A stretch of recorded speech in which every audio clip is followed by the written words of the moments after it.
Welcome back to Movie Recaps. Today I will share you a disaster movie from 2020, titled Greenland. Spoilers ahead. Watch out and take care. We see construction work being done on top of a massive building. Two men are talking about some delays. The one that's frustrated with the situation is the boss, John. Moments later, he's driving his car, listening to the radio about an interstellar comet that will fly by close to Earth. He arrives at a suburban neighborhood and walks up to a house, reluctant to go in. He enters a room where a woman is seen on a treadmill. That's Li, his wife. They have an awkward conversation surrounding their child, Nathan, and his upcoming birthday party. The son arrives and is excited to see him. They go to his room and talk about a drawing he made of the coming comet, named Clark. As they're laying on the bed, it's revealed that the boy is a diabetic. They talk about John's separation from his mom. Later, the three of them are in a living room listening to the news about the comet. The interstellar body is moving fast toward Earth and is made up of many pieces of ice trailing behind it. That night, he's seen moving back in the house, taking a guest room.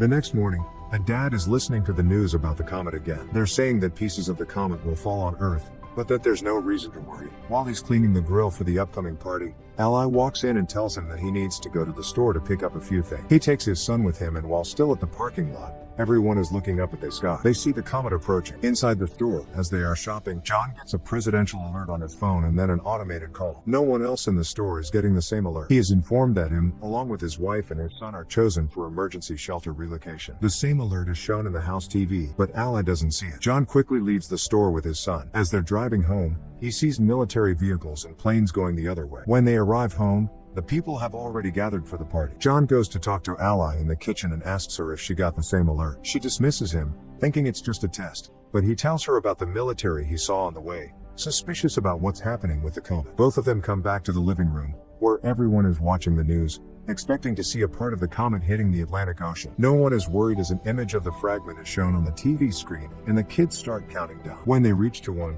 waiting to see the splash in the ocean, nothing happens for a moment. There's a little earthquake and John walks out of the house. He sees a flock of birds flying away, when suddenly a massive shockwave hits him over, felt inside the house as well. He comes back in and everyone is scared, still listening to the news. The newscaster announces that the piece has impacted a city in Florida with a shockwave that was felt for thousands of miles. The city was completely destroyed. As an orbital shot of the comet hitting is being shown on the news, the people wonder if more pieces will hit the planet. John gets another presidential alert. The call plays on both his phone and the TV, so everyone can see what the message said. None of the others are getting the same message, which states that John can't take anyone else to the shelter except his family. He gets a security code to enter the plane on his phone. The others leave in a panic. John and Li are packing, worried if they'll have enough insulin for the boy. The child asks about his grandpa. Li is preparing food and listening to the terrifying news, as John goes to get Nathan, who says that the sky is on fire. Pulling out of the driveway, they see that none of their friends got the same call. One of them tells the family that the news is reporting that a huge piece of the comet, called Planet Killer, will hit the Earth in 2 days. As they are leaving, another neighbor runs to them, begging to take their daughter. John refuses and they drive off, arguing in the car that even if they did take her, she might have been turned away at the airbase. Later, as they are driving, people are seen already looting the store. Suddenly, they drive up to a massive traffic jam on the highway and John goes the other way, taking a side road. They're listening to the news on the radio, saying that there have been more impacts than others are expected, which might take out entire cities or even cause an extinction level event. They arrive at the airbase, being guarded by the military. People are gathered around the doors because they're not being allowed in. The family pushes through the crowd and is allowed entrance with the barcode they receive. Once inside,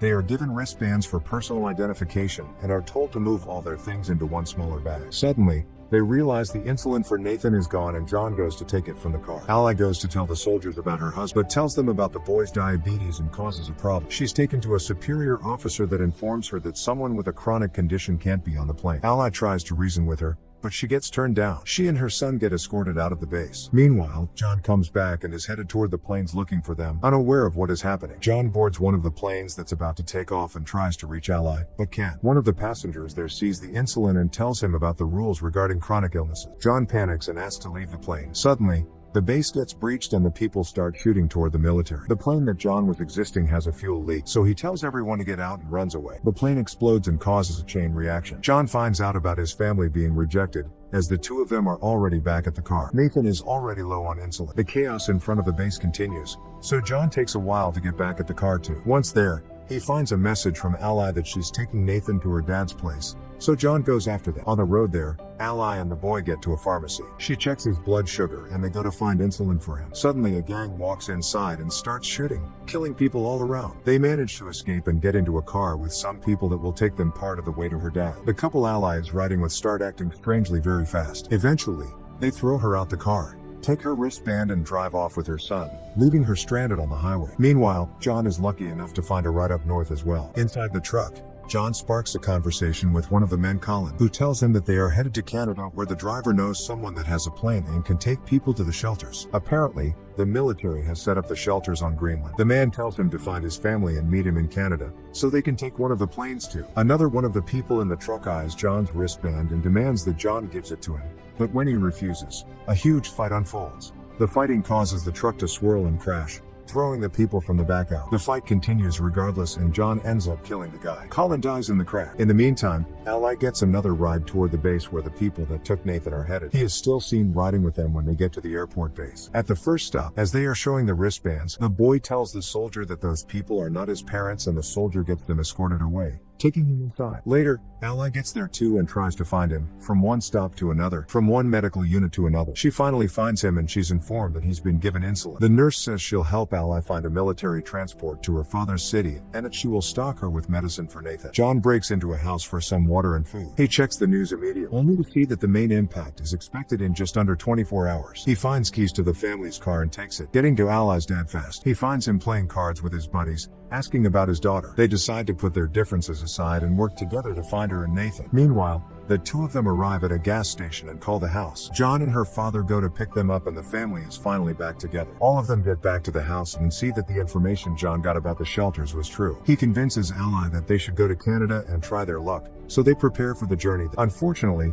they can't convince Ally's father to join them. Suddenly, a giant piece of the comet falls nearby, prompting them to go immediately. Ally's father gives John a gun and says his goodbyes, staying behind as they drive away. John and Ally reconnect during the drive, promising to stay together. They stop for a blockade along the road, when debris from the comet starts falling all around them. John drives out from the line of cars, but the fragments are falling everywhere. Ally gets in the back to cover Nathan, while John tries to find shelter. They stop near a bridge, where others hide as well, but John runs off to help a man out of a burning car. Later that night, they continue their journey and pass into Canada. While searching for the airport, they listen to the radio and discover that they don't have much more time until the biggest part of the comet hits Earth and destroys more than 75% of all living things. As they drive, they see one plane getting air and another almost taking off, so they chase after the second one. John stops the plane by driving right in front of it. The pilot is reluctant to take them in, since he is already at full capacity, but they succeed in convincing him. John has a dream about better times, and when he wakes up they are approaching Greenland. The place seems unaffected by the comet, until a moment later a fragment impacts the water and creates a shockwave that hits the plane. Both engines are failing as the pilot tries to keep the plane in the air. They glide through the air, landing smoothly,